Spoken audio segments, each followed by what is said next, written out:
Welcome back to Boring Dad Sleep Stories. Boys, tonight I'd like to read you something that I just found, and it is both hilarious and extremely profound. It's called Filboid Studge, The Story of a Mouse That Helped, by Saki, and it was published in 1910. And just as a bit of a heads up, to countermand is to cancel or revoke an order, often by giving a new contradictory command. And I promise that'll come in handy toward the end of the story. And speaking of which, I've got a couple of questions for you after this tale has finished, just for you to think about. I love you boys so much. Avanti.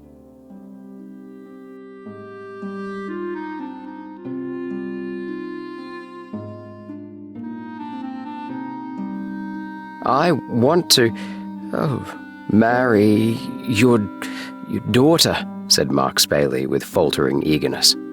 I am only an artist with an income of $200 a year, and she is the daughter of an enormously wealthy man, so I suppose you will think my offer a piece of presumption.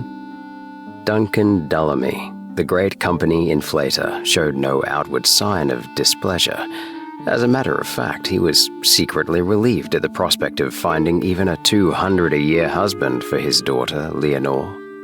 A crisis was rapidly rushing upon him, from which he knew he would emerge with neither money nor credit. All his recent ventures had fallen flat, and flattest of all had gone the wonderful new breakfast food, Pipenta, on the advertisement of which he had sunk such huge sums. It could scarcely be called a drug in the market. People bought drugs, but no one bought Pipenta. "Would you marry Leonore if she were a poor man's daughter?" asked the man of phantom wealth. "Yes," said Mark, wisely avoiding the error of over-protestation. And to his astonishment, Leonore's father not only gave his consent, but suggested a fairly early date for the wedding. "I wish I could show my gratitude in some way," said Mark, with genuine emotion. "I'm afraid it's rather like the mouse proposing to help the lion." "Get people to buy that beastly muck," said Dullamy, nodding savagely at a poster of the despised Pipenta. "And you'll have done more than any of my agents have been able to accomplish." It wants a better name," said Mark reflectively. "And something distinctive in the poster line. Anyway, I'll have a shot at it." 3 weeks later, the world was advised of the coming of a new breakfast food, heralded under the resounding name of Filboid Studge. Spaley put forth no pictures of massive babies springing up with fungus-like rapidity under its forcing influence, or of representatives of the leading nations of the world scrambling with fatuous eagerness for its possession.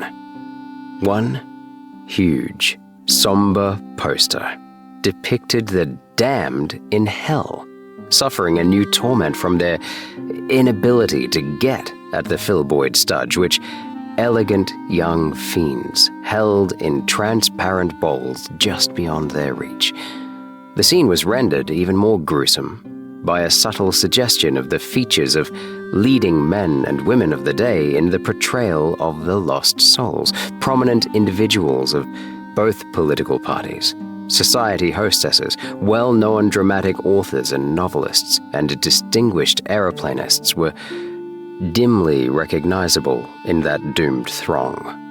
Noted lights of the musical comedy stage flickered wanly in the shades of the inferno, smiling still from force of habit, but with the fearsome, smiling rage of baffled effort. The poster bore no fulsome allusions to the merits of the new breakfast food, but a single, grim statement ran in bold letters along its base. "They cannot buy it now." Spaley had grasped the fact that people will do things from a sense of duty which they would never attempt as a pleasure. There are thousands of respectable middle-class men who, if you found them unexpectedly in a Turkish bath, would explain in all sincerity that a doctor had ordered them to take Turkish baths. If you told them in return that you went there because you liked it, they would stare in pained wonder at the frivolity of your motive. In the same way, whenever a massacre of Armenians is reported from Asia Minor, everyone assumes that it has been carried out under orders from somewhere or another. No one seems to think that there are people who might like to kill their neighbors now and then. And so it was with the new breakfast food. No one would have eaten Filboid Studge as a pleasure, but the grim austerity of its advertisement drove housewives in shoals to the grocers' shops to clamor for an immediate supply. In small kitchens, solemn, pig-tailed daughters helped depressed mothers to perform the primitive ritual of its preparation. On the breakfast tables of cheerless parlors, it was partaken of in silence. Once the womenfolk discovered that it was thoroughly unpalatable, their zeal in forcing it on their households knew no bounds. "You haven't eaten your Filboid Studge," would be screamed at the appetiteless clerk as he hurried weariedly from the breakfast table, and his evening meal would be prefaced by a warmed-up mess which would be explained as, "Your Filboid Studge that you didn't eat this morning." Those strange fanatics who ostentatiously mortify themselves inwardly and outwardly with health biscuits and health garments, battened aggressively on the new food. Earnest, spectacled young men devoured it on the steps of the National Liberal Club. A bishop who did not believe in a future state preached against the poster, and a peer's daughter died from eating too much of the compound. A further advertisement was obtained when an infantry regiment mutinied and shot its officers rather than eat the nauseous mess. Fortunately, Lord Birrell of Blutherston, who was war minister at the moment, saved the situation by his happy epigram that "discipline to be effective must be optional." Filboid Studge had become a household word. But Dullamy wisely realized that it was not necessarily the last word in breakfast dietary. Its supremacy would be challenged as soon as some yet more unpalatable food should be put on the market. There might even be a reaction in favor of something tasty and appetizing, and the Puritan austerity of the moment might be banished from domestic cookery. At an opportune moment, therefore, he sold out his interests in the article, which had brought him in colossal wealth at a critical juncture, and placed his financial reputation beyond the reach of cavil. As for Leonore, who was now an heiress on a far greater scale than ever before, he naturally found her something a vast deal higher in the husband market than a 200 a year poster designer. Ugh. Mark Spaley, the brain mouse, who had helped the financial lion with such untoward effect, was left to curse the day he produced the wonder-working poster. "Well, after all," said Clovis, meeting him shortly afterwards at his club, "you have this doubtful consolation, that 'tis not in mortals to countermand success."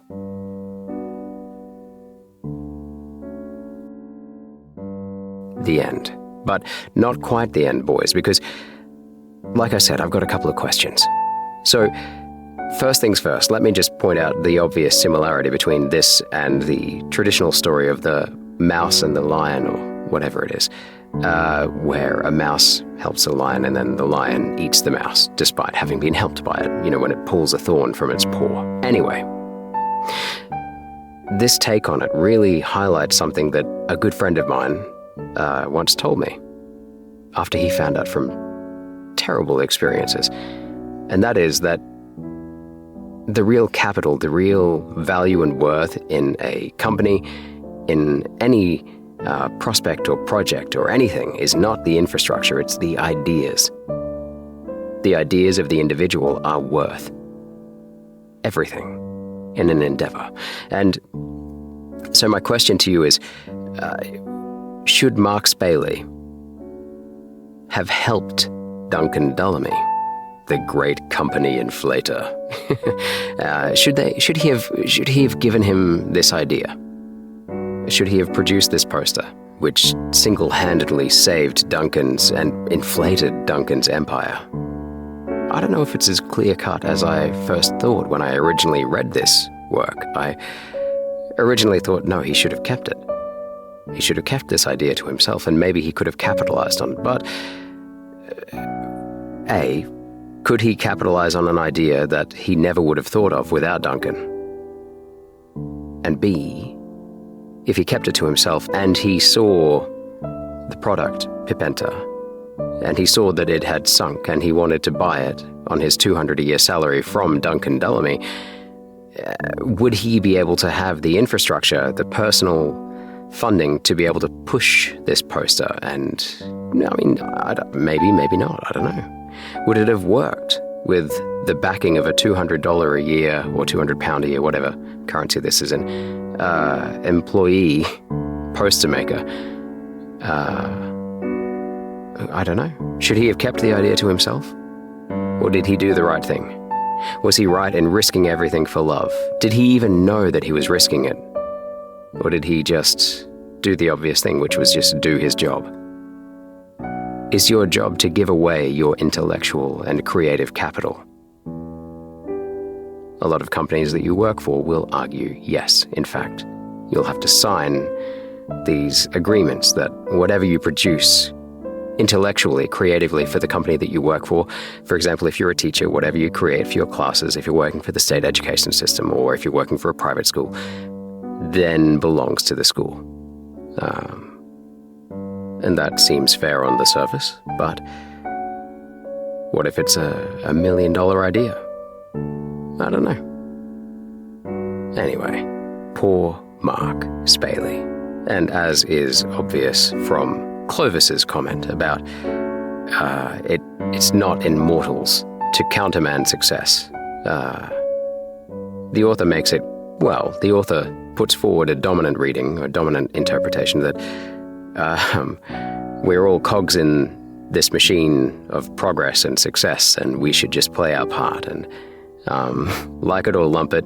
And maybe there's even a little bit of classism there. I mean, there's obviously a lot of classism there about, you shouldn't bother trying to better yourself from your station. And I'm here to tell you now, boys, that idea does not fly in our family. Your granddad would never have been able to do the things he did if it wasn't for climbing out of poverty in the 1930s in England. So, bugger that. Anyway, love you. Sorry for the rant.